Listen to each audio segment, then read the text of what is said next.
कामरान एक मशहूर मगर नाकाम लिखारी था।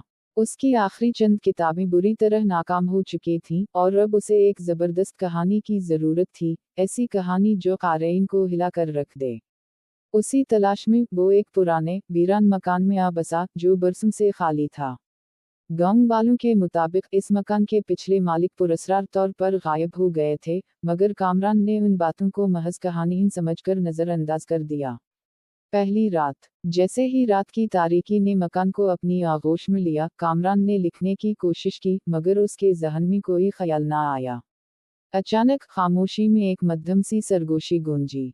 वो ठटक गया। आवाज़ जैसे दीवारों के अंदर से आ रही थी।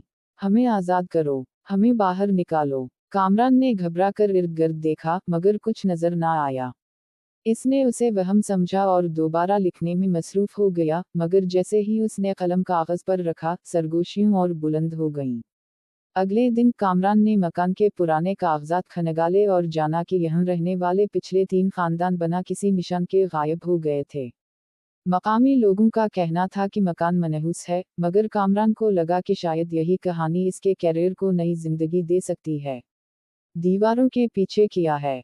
रात को सरगोशियां फिर शुरू हो गईं, अब की बार और ज्यादा वाज़ेह।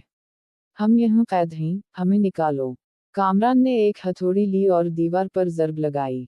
जैसे ही पहली ईंट गिरी, एक भयानक बदबू फैल गई। मजीद ईंटें गिराईं तो एक खुफिया कमरा ज़ाहिर हुआ, एक तारीख बंद कमरा, जिसकी दीवारों पर नाखूनों के निशानात और खून के धब्बे थे। अंदर हड्डियों के ढेर और बोसीदा कपड़ों के साथ एक पुराना, मुरातड़ा नोट पड़ा था। अगर तुमने हमें आज़ाद किया तो तुम भी हमारे साथ आ जाओगे। अचानक सरगोशियां कहकहां में बदल गईं। दरवाजे खुद बंद हो गए और अंधेरा छा गया। अगली सुबह गांव वाले हैरान थे कि कामरान का कोई नाम वाओ निशान नहीं था।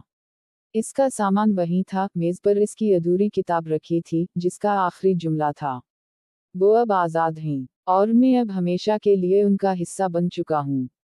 मकान आज भी वीरान है, और रात होते ही दीवारों में सरगोशियां गूंजती हैं।